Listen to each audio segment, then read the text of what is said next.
बघा, आज आपण गाथेचा 11वा अभंग घेतोय बघा. काय म्हणतात तुकाराम महाराज बघा. अवगुणाचे हाती आहे अवघीच फजिती, नाही पात्रा सवे चाड, प्रमाण ते फिके गोड. विष तांब्या वाटी भरली लावू नये होटी, तुका म्हणे भाव शुद्ध बरा सोंगवाव. ह्या अभंगामध्ये तुकाराम महाराज म्हणतात, मनुष्याच्या अंगी अवगुण असतील तर व्यवहार करताना त्याची काय होते, सदैव फजिती होते. आणि पात्र चांगले आहे की वाईट आहे हे पाहण्याची जरूर नाही, परंतु त्या पात्रातील रस फिका आहे की गोड आहे हे पाहणे आवश्यक आहे. तांब्याच्या वाटीत जर विष भरलेले असेल तर ती केवळ वाटी पवित्र म्हणून विष पिऊ नये. तुकाराम महाराज म्हणतात, अंतकरणातील शुद्ध भाव महत्वाचा आहे, वरच्या सोंगाला काही महत्व नाही. 12व्या तुकाराम महाराज म्हणतात, हरीच्या जागरणा जाता कार्य खोटे पाहती आयुष्य वेचुकासाठी, ज्याची तुझ गुंते तो मोठी आहे, तुका म्हणे बरा लाभ काय तो विचारा. तर या अभंगामध्ये तुकाराम महाराज म्हणतात, हे मानवा, प्रेम स्वरूप हरुनामाच्या जागरणाला भजनाला जाण्याचे तुझ्या मनात काय येत नाही? तुझे आयुष्य प्रपंच करण्यात व्यर्थ जात आहे. हे नुकसान कोठे भरून काढशील? तुझे मन ज्याच्यात गुंतून राहिले आहे ते स्त्री पुत्र अंतकाळी तुला सोडून देतील. तुकाराम महाराज म्हणतात, याकरता ईश्वर प्राप्तीचा जो श्रेष्ठ लाभ आहे त्याचा तू विचार कर. 13व्या अभंगात तुकाराम महाराज म्हणतात, धर्माची तू मूर्ती पाप पुण्य तुझे हाती, मज सोडवी दातारा कर्मापासूनी दुस्तरा. करीसी अंगीकार तरी काय माझा भार, जीवीच्या जीवना तुका म्हणे नारायणा.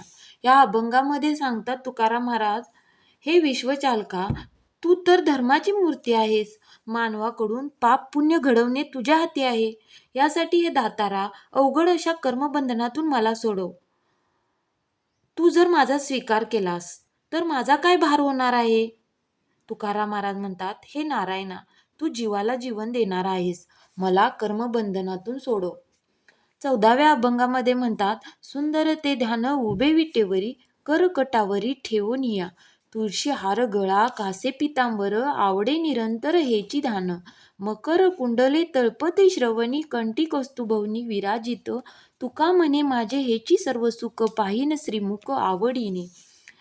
हा तर अभंग जगातील सर्वात सुंदर असा अभंग आहे की कमरेवर हात ठेवून उभा राहिलेला श्री विठ्ठल, ज्याच्या गळ्यात तुळशीचा हार शोभत आहे, नयन रम्य पितांबर नेसलेले आहे, मला हेच ध्यान सदैव दिसते आणि आवडते.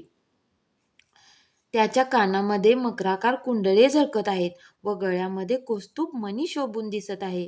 तुकाराम महाराज म्हणतात, कल्याणकारी श्रीमुख पाहणे हेच माझे सर्व सुख आहे. सदा माझे डोळे जडो तुझे मूर्ती, रखुमाईच्या पती सोयरिया, गोड तुझे रूप गोड तुझे नाम, देई मज प्रेम सर्व काळ, विठू माऊलिये हाची वर देई, संचोरोनी राही हृदया माझी, तुका म्हणे काही न मागे आनिक, तुझे पायी सुख सर्व आहे. या अभंगामध्ये तुकाराम महाराज म्हणतात, हे जीवाच्या जीवलगा रुक्मिणीच्या पतिराजा, तुझ्या मूर्तीच्या ठिकाणी माझे डोळे सदैव जडलेले असोत. तुझे रूप मोहक आहे, तुझे नाम मंगलकारी आहे, सर्व काळ माझ्या हृदयात तुझ्या रूपाचे नामाचे प्रेम राहू दे. हे विठाई, मला हाच वर दे की माझ्या हृदयात तू सदैव येऊन राहा. तुकाराम महाराज म्हणतात, याविषयी मला दुसरे काही मागायचे नाही. तुझ्या चरण कमलाजवळ विश्वाचे सारे प्रेम सामावलेले आहे. 16व्या अभंगात म्हणतात तुकाराम महाराज, राजस सुकुमार मदनाचा पुतळा, रवी शिकळा लोपलिया, कस्तुरी मळवट चंदनाची उटी, रुळे माळकंठी वैजयंती, मुकुट कुंडले श्रीमुख शोभले, सुखाचे ओतिले सकळही, कासे सोनसळा पांगरे पाटोळा, घननीळ सावळा बाईयांनो, सकळी तुम्ही वागे एकिसवा, तुका म्हणे जीवा धीर नाही. राजस तेजाने शोभणारा सुकुमार विठ्ठल म्हणजे सौंदर्यवाद मदनाचा पुतळा आहे. त्याच्या महातेजापुढे चंद्राचे व सूर्याचे तेज सुद्धा लोपून जाते. त्याच्या कपाळावरती कस्तुरीचा मळवट भरलेला आहे. अंगावर चंदनाचा लेप लावला आहे. त्याच्या गळ्यामध्ये वैजंती माळ रुळत आहे. मुकुट व कुंडले यांना श्रीमुख शोभून दिसत आहे. हे श्रीमुख म्हणजे जणू काही सुखच मुशीमध्ये घालून आकाराला आले आहे. त्याने सोनेरी नक्षी असलेला पितांबर नेसलेला आहे आणि भरजरी शेला पांघरलेला आहे. हे सख्यांनो, असा तो मेघासारखा निळा सावळा देव पहा तरी. तुकाराम महाराज म्हणतात, तुम्ही सर्वजण थोडेसे दूर व्हा, कारण अशा सर्वांग सुंदर देवाला पाहण्याविषयी माझ्या जीवाला आता धीर राहिलेला नाही.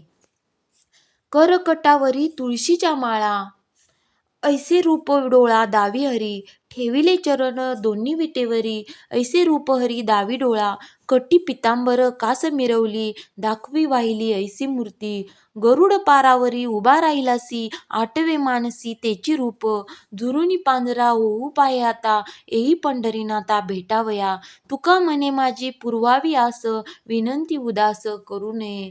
या अभंगामध्ये तुकाराम महाराज म्हणतात, हे श्रीहरी कमरेवर हात ठेवलेले आणि गळ्यामध्ये तुळशीच्या माळा घातलेले असे मनोहर रूप माझ्या डोळ्यांना दाखव. दोन्ही चरण कमल विटेवर स्थिर आहेत असे तुझे रूप मला दाखव. कमरेला पितांबर असून कासोटे त्या पितांबरात खोवले आहे असे सुरेख रूप मला दाखव. देवा, तू गरुड पारावरती उभा राहिला आहेस, हेच रूप मला सदैव आठवत आहे. हे पंढरीनाथा, तुझी वाट पाहत मी झुरत चाललो आहे. माझा देह म्हणजे केवळ हाडांचा सापळा राहिलेला आहे. याकरता मला भेटावयास त्वरित ये. तुकाराम महाराज म्हणतात, ही माझी आंतरिक ओढ पूर्ण करावी. माझ्या विनंतीची उपेक्षा करू नका. गरुडाचे वारिके कासे पितांबर, सावळे मनोहर कै देखेन, बरविया बरवंटा घनमेळ सावळा, वैजंती माळा गळा शोभे, मुकुट माता कोटी सूर्याचा झळाळ, कौस्तुभ निर्मळ शोभे कंठी, ओती व श्रीमुख सुखाचे सकळ, वामांगी वेल्हाळ रुक्मादेवी, अद्भुत अक्रूर उभे दोहीकडे, वर्णिती पवाडे संकादिक, तुका म्हणे नव्हे आनिका सारिका, तोची माझा सखा पांडुरंग. ह्या अभंगामध्ये तुकाराम महाराज म्हणतात, गरुडावर आरूढ झालेले व त्याच्या कमरेस पितांबर शोभत आहे असे सावळे सुंदर रूप मी केव्हा बरे पाहीन. सर्वोत्तम राजस मेघाप्रमाणे सावळे आणि ज्याच्या गळ्यामध्ये वैजंतीमाळा शोभून दिसत आहेत, त्याच्या मस्तकावर कोटी सूर्याप्रमाणे तेजस्वी मुकुट आणि कंठामध्ये कौस्तुभ मणी शोभून दिसत आहे. जणू सर्व सुख ओतून तयार झालेले त्याचे श्रीमुख असून डाव्या बाजूस रुक्मिणी देवी उभी आहे. उद्धव आणि अक्रूर दोन्ही बाजूस उभे असून सनकादिक ऋषी कीर्ती गात आहेत. तुकाराम महाराज म्हणतात, हा काही इतर देवासारखा नसून अनन्यसाधारण आहे असा माझा पांडुरंग जीवाभावाचा प्रिय सखा आहे. 19व्या अभंगामध्ये तुकाराम महाराज म्हणतात, ब्रह्मादिक जया लाभासी ठेंगणे, बळीये आम्ही भले शरणागत, कामनेच्या त्यागे भजनाचा लाभ, झाला पद्मनाभ सेवारुणी, कामधेनूची या क्षीरापार नाही, इच्छेची वाही वरुषावे, बैसलिये ठाई लागते भरते, त्रिपुटी वरते भेदी ऐसे, हारी नाही आम्हा विष्णुदासा जगी, नारायण अंगी विसावला, तुका म्हणे बहु लाटे हे भोजन, नाही रीता कोण राहात राहो. तुकाराम महाराज म्हणतात, ज्याच्या लाभापुढे ब्रह्मादिकाचे लाभ ठेंगणे आहे, अशा ईश्वराच्या संगतीचा लाभ आम्ही प्राप्त केला आहे. आम्ही देवाला शरण आलेले भक्त बलवान झालो आहोत. भोग वासनेचा त्याग केल्यामुळे भजनातून प्रकट झाले. एकनिष्ठ सेवेमुळे आम्ही पद्मनाभ श्री विष्णूला ऋणी करून ठेवले आहे. कामधेनूच्या दुधाला मोजमाप नाही, अशी ज्याची इच्छा असते तसा त्यावर वर्षा होत आहे. बसल्या जागी आम्हाला पूर्णत्व प्राप्त झाले आहे. आम्ही विष्णुदास अजिंक्य आहोत, कारण आम्ही विष्णुमय झालो आहोत. या ब्रह्मरसाचे भोजन सर्वश्रेष्ठ आहे. हे भोजन जो घेतो तो कधीही उपाशी राहत नाही. 20व्या अभंगात म्हणतात तुकाराम महाराज, दुजे खंडे तरी उरला तो अवघा हरी, आपणा बाहेरी न लगे ठाव धुंडावा, इतुले जाणावया जाणा, कोड तरी मने मना, पारधीच्या खुना जाणतेनेची साधाव्या, देह आदी काय करा देह संबंध पसारा, बुजगावने चोरा रक्षण तसे भासते, तुका करी जागा नको वासपू वावगा, आहेसी तू अंगा अंगी डोळे उडी. या अभंगामध्ये म्हणतात की हृदयात परमेश्वरच राहतो, त्याला बाहेर कोठेही शोधण्याची गरज नाही. पण हे ज्ञान होण्यासाठी मनाने अंतर्मुख करावे. पारध्यासच पारध्याच्या खुणा माहीत असतात. मुळामध्ये देह हाच खरा नाही, तर त्यापासून निर्माण झालेला पसारा तरी कसा खरा असेल? शेतामध्ये बुजगावणे जरी खरे नसते, तसा देह खरा नसतो. अरे मानवा, अज्ञानरूपी निद्रेतून जागा हो. दुःख सोड, दिव्य चक्षुने स्वतःचे परमात्मा स्वरूप पाहून खात्री कर. विष्णुमय जग, वैष्णवांचा धर्म, भेदाभेद भ्रम अमंगळ. ऐका जी तुम्ही भक्त भागवत, कराल ते हित सत्य करा. कोणाही जीवाचा न घडावा मस्तर, वर्म सर्वेश्वर पूजनाचे. तुका म्हणे एका देहाचे अवयव, सुख दुःख जीव भोग पावे. बघा किती सुंदर अभंग आहे, की संपूर्ण विश्व हा भगवंताचा लीलाविलास आहे, हे जाणणे हा वैष्णवांचा धर्म आहे. सर्व प्रकारचे भेदाभेद अमंगल भ्रम आहेत. तुम्ही खरे भगवंताचे भक्त असाल तर सत्याचे स्वरूप जाणून हिताचे असेल तेच कर्म करा. कोणत्याही जीवाचा कोणत्याही प्रकारचा मत्सर करू नका.